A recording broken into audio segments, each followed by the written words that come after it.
Imagine a government doesn't raise your taxes, doesn't pass a new law, doesn't knock on your door. And yet, month by month, your savings buy less. Your paycheck feels thinner. Prices climb like they're on rails. No announcement. No vote. Just erosion. Now here's the unsettling part. Nearly 1,000 years ago, one of the most influential scholars of the Islamic Golden Age looked at money and said, in essence, if the people stop trusting the currency, the whole society starts to decay, quietly, then suddenly. Not because of math. Because of human behavior. Welcome to Empire of Money, where history explains the financial system, and power always leaves fingerprints. When people talk about early economic thinkers, the usual lineup appears: Aristotle, Adam Smith, Marx. But long before modern capitalism, before stock exchanges, central banks, or fiat money, Ebu Hamid Al-Ghazali was already asking the question most economists avoid. What does money do to the soul of a society?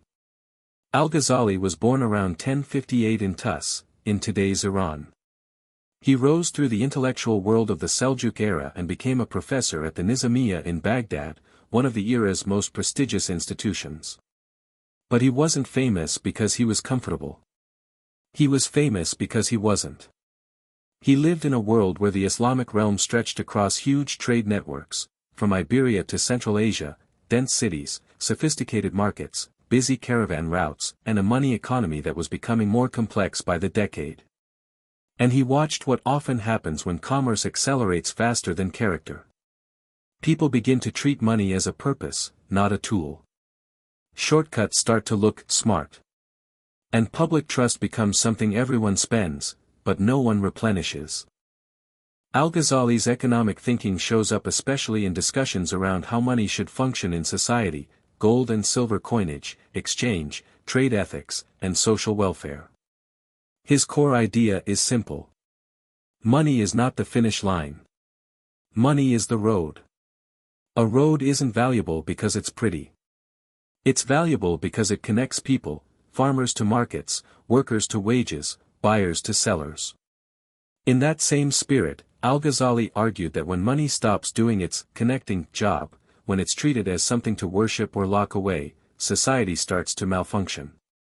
This is why he criticizes hoarding so intensely, not as a cute moral lecture, but as a systemic problem. When wealth is removed from circulation, it doesn't just sit harmlessly. It changes the entire environment. Fewer transactions. Less opportunity. Tighter credit. Weaker demand for labor. And rising resentment. Not because goods disappeared, because flow disappeared. Here's where Al-Ghazali sounds almost modern. He understood something that today we dress up in academic terms. Information asymmetry, transaction costs, moral hazard. But he described it plainly. When people believe they're being cheated, they stop cooperating. And when cooperation dies, markets don't correct. They break. So he targets behaviors like false weights and measures, concealing defects, manipulating scarcity, exploiting panic. Not because profit is evil, but because profit without contribution is poison to a marketplace. He wasn't anti-trade. He believed trade was necessary. His enemy was the kind of success that only exists because someone else got trapped. And notice what he's really protecting: the invisible contract between strangers. The belief that if I accept your coin today, I won't regret it tomorrow. That belief is the foundation of every economy. Now we get to the most explosive part of his thought, the part that feels like it was written for the modern era.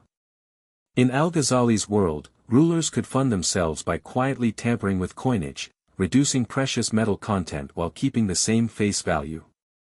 Al-Ghazali condemned this as a violation of justice and a direct threat to the market's integrity. Why? Because currency is a promise. And when the state breaks that promise, it sends a message to everyone else. Rules are flexible. Integrity is optional.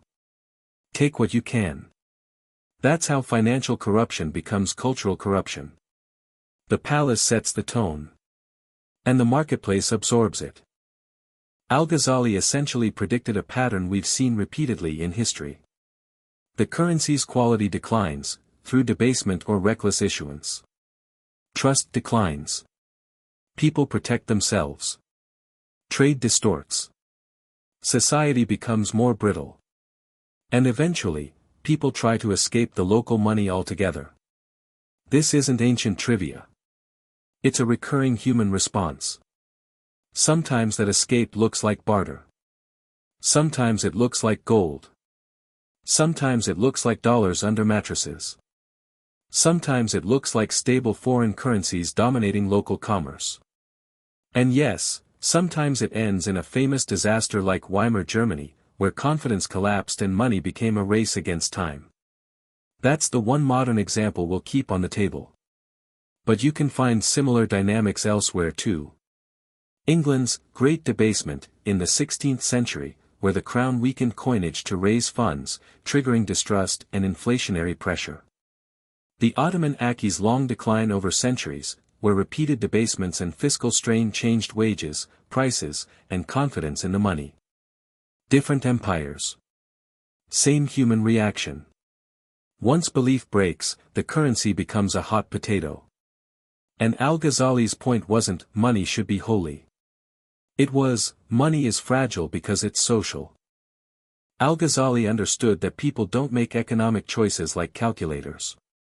They move from fear, status hunger, impatience, envy, greed, and sometimes plain desperation. So when a society builds incentives that reward deception over honesty, speculation over production, extraction over contribution, it doesn't matter how advanced the markets are.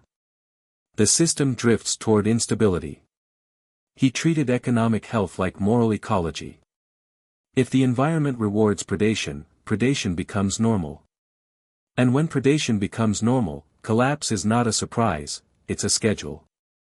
That's why he saw earned wealth differently from manipulated wealth, not because one is pure, but because one strengthens the social fabric and the other frays it. Look around the modern world. Financial crises aren't just bad luck. Bubbles aren't just irrational exuberance. Inflation isn't just a statistic. And institutional distrust isn't just politics. They're connected. Because every complex economy relies on the same invisible ingredient. Trust. Trust that contracts will be enforced. Trust that rules won't change overnight. Trust that the currency won't be quietly degraded. Trust that markets are not a rigged game. And Al-Ghazali's warning, stripped of medieval language, lands like a blunt diagnosis. A society can survive being poor. It cannot survive being dishonest. When trust collapses, wealth doesn't save you. It just gives you a better seat to watch the building shake. Al-Ghazali wasn't writing economics the way modern textbooks do. He was writing about how money changes people, and how people, in turn, change the fate of money. And that's exactly why his message survives. Because money isn't just metal, paper, or numbers on a screen. Money is an agreement between strangers. A shared belief. A collective we. It's the invisible handshake behind every paycheck. The silent assumption inside every receipt. The fragile confidence that tomorrow won't punish you for trusting today. And here's the uncomfortable part, when that belief starts to crack, societies don't collapse in one dramatic explosion. They decay in stages. First, small dishonesty becomes normal. Then rules become flexible. Then people stop expecting fairness. Then they stop behaving fairly. And once that happens, the system doesn't need an enemy to destroy it. It begins destroying itself. Because when trust dies, everything becomes more expensive, not just financially, but socially. Contracts need more enforcement. Deals need more protection, and history is brutally consistent. When money drifts away from responsibility, the structure becomes fragile, slowly at first, and then all at once. So if you want to understand crises before they hit, don't just study charts. Study incentives. Study trust. Study what gets rewarded in the shadows. Because economies don't break when the math fails. They break when the belief fails. This is Empire of Money. If this gave you a new lens, subscribe, because the past doesn't stay in the past. It returns. As policy. As inflation. As bubbles. As collapse. And if you don't recognize it in time, you'll pay for it, whether you agreed to it or not.